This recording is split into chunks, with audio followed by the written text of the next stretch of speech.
আজকে আমরা যুক্তিতর্কে বলেছি আমাদের যে আসামি জুনায়েদ আহমেদ পলক তিনি ইতিমধ্যে ৩১ দিন রিমান্ড খেটেছেন এবং তার আরও ১৬ দিন রিমান্ড পেন্ডিং আছে আরও ৪টি মামলাতে।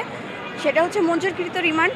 যেহেতু ১৬ দিন রিমান্ড এখনও পর্যন্ত পেন্ডিং রয়েছে, নতুন কোনো মামলায় রিমান্ড নেওয়াটা সমীচীন নয়, আমরা বিজ্ঞ আদালতে এটা জানিয়েছি। এবং বিগত যাত্রাবাড়ির ১০/৯/২৪ যে মামলাটা এটি হচ্ছে গত মাসে যখন নিয়ে গেছিলো সেখানে রিমান্ডে থাকা অবস্থায় তিনি শারীরিকভাবে মারাত্মক অসুস্থ হয়ে যাওয়ার কারণে তাকে ঢাকা মেডিকেলে ভর্তি করা হয় এবং সেখানে ভর্তি করায় আসলে বিভিন্ন রিপোর্ট আসে, সেই রিপোর্টে উঠে আসে যে তার ডায়াবেটিস লেভেল অনেক আপ এবং তার যে রিপোর্ট আছে সেখানে উঠে আসে যে তার নিউমোনিয়ার একটি স্পট রয়েছে বডিতে। আর এখন যেহেতু ঠান্ডা পড়ছে সেহেতু এটা তার জন্য অনেক অ্যালার্মিং এবং এর সাথে আমরা তার রিপোর্টে দেখতে পেরেছি যে L4 এবং L5 স্পাইনে তার সমস্যা আছে, সেহেতু তিনি লোকোমোড আসলে ইউজ করতে পারবেন না, তার যেহেতু এই মেরুদণ্ডের সমস্যা এই কারণে। তো আমরা বিজ্ঞ আদালতে তার এই শারীরিক সমস্যাগুলো তুলে ধরেছি এবং তাকে জেল গেটে জিজ্ঞাসাবাদের জন্য বিজ্ঞ আদালতে প্রার্থনা করেছি।